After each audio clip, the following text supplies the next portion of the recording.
Hello everybody, welcome to this week's episode of Guns Explained. I'm your host Cameron Porter. We've got Special Agent Chris Walden joining us again. He's an old friend of the show. He helped us out with one of our very first episodes. He is a former SWAT sniper, also ex-Marine, and currently works as a special agent for the Attorney General's office. He's one of their firearms instructors. So he is an expert on what we're going to talk about today, which is how to sight in a rifle and what on earth MOA means.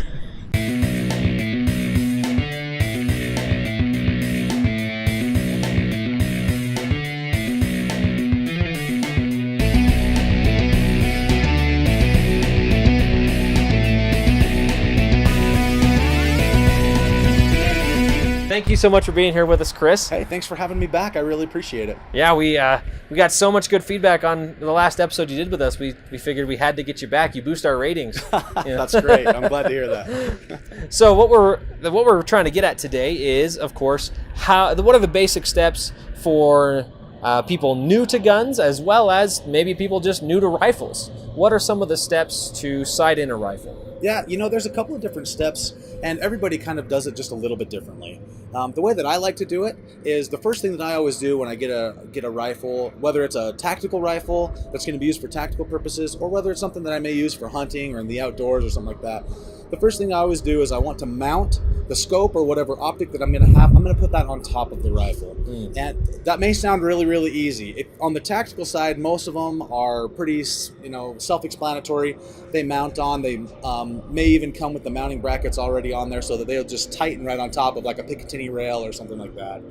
If you go more on the hunting side or even a tactical bolt-action rifle or something like that, it's a little bit more in-depth. So I'll take just some time to talk a little bit more about that. Sure. So the first step is that you want to make sure that the crosshairs on your new scope that you're mounting on top of your rifle are perfectly flat with the top of your rifle. And that may sound really easy. There's several different kits that you can buy from some local retailers to do it yourself with levels, the bubbles to make sure that you're perfectly straight, perfectly flat. Some people will use engine feeler gauges for the top of the scope mount, and they'll use that underneath the bottom of the scope where it's flat and try to make sure it's perfectly flat. So you want to make sure that's perfectly flat. And the reason that you do is because as you go to do adjustments, if it's canted just a little bit, as you put in adjustments, it'll actually start to move the impact of your bullet. So you want to make sure that your scope is perfectly flat on top of your rifle. So that's step one. And again, there's a couple ways you can do that. The first is you can do it yourself and just do trial and error and loosen screws, tighten screws, keep messing with it. On top of making sure it's perfectly flat, you also want to check for your eye relief. So wherever you're naturally going to hold that rifle, you don't want any shadowing on the inside of the scope. So as you come up and you touch, you hold the rifle where it's going to be comfortable for you. You want a nice clear view through that tube. So you kind of want to check it both ways. Some ways to do it, you can go to any of the local retailers around here. Most of them will mount a scope, with the rings of your choice for free. And they'll even laser bore sight. The laser bore sight's not 100% accurate, but it's usually just enough to get you on paper. So step one, I would say, is get your scope. Don't skimp on a scope. Spend some money, get something nice, and put it on top of your rifle because you probably bought a really nice rifle, so make sure that you have a really nice package. So what's step two? Step two, I would say, would be to get to the range. You want to buy really good ammunition.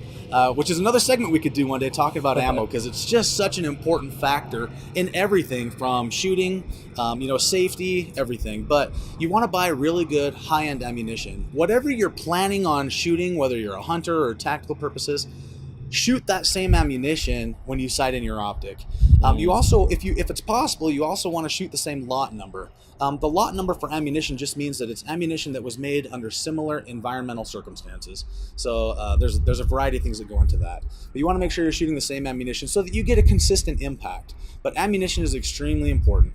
Go spend money on good ammunition. I know a lot of guys that buy cruddy ammunition and they can't really just dial in their optic. It's kind of impacting all over the place and it's really frustrating. Okay. So spend the money, get good ammunition, and then head to the range. So when you get to the range, how do you sight it in?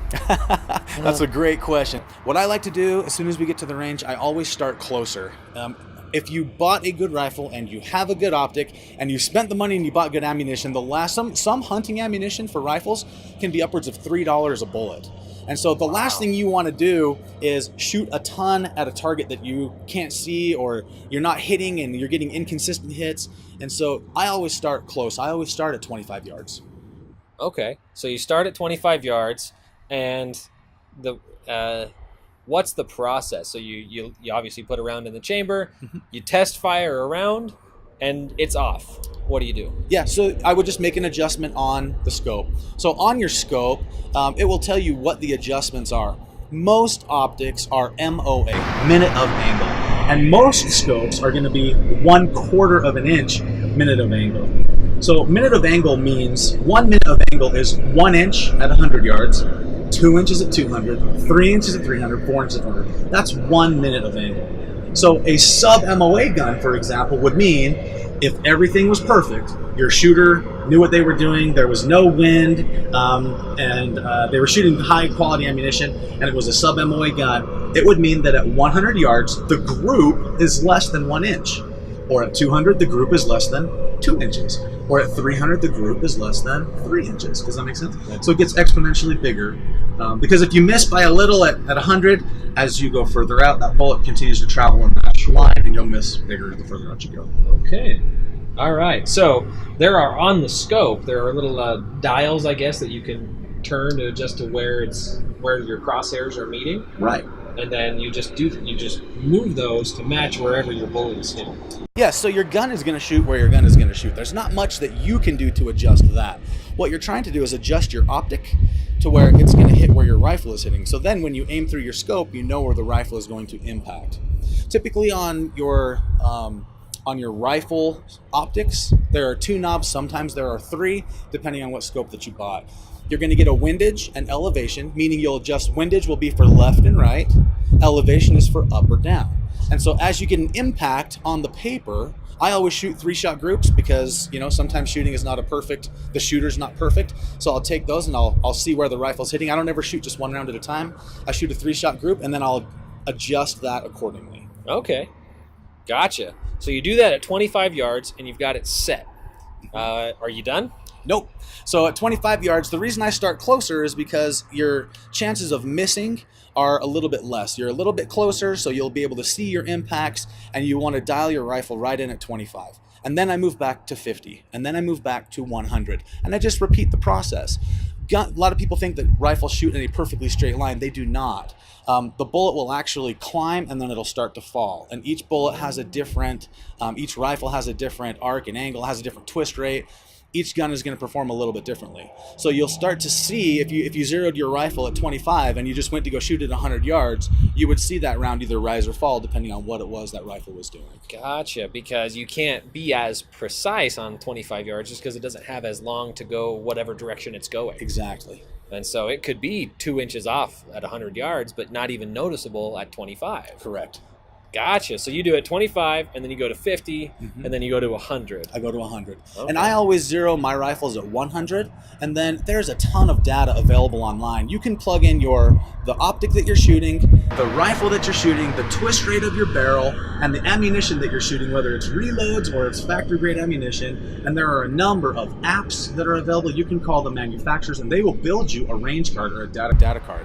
And then you'll know exactly what your drop is for each range, as well as full value wins at 100, 200, 300, going left or right, how much you would need to adjust for the wind on which way it was blowing your round. Okay. Most of those apps are free. There are some that cost, but yeah, you should always have a field card. Wow, I should have realized what we were getting ourselves into when we asked a sniper how to sight in a rifle. Thank you, everyone, for being with us. We would like to thank Special Agent Walden from the Utah Attorney General's Office for being here as well. And we want to throw a shout out to our supporters on Patreon. Thank you so much for making Guns Explained continue to be possible. And if you'd like to support us on Patreon, if you believe in what we're doing and you want us to reach more people, head to patreon.com/gunsexplained, and you can support us for as little as $1 a month. Thanks again, and we'll see you next week. That episode rocked. If you want to rock too, like our Facebook page and subscribe on Patreon to help support more episodes.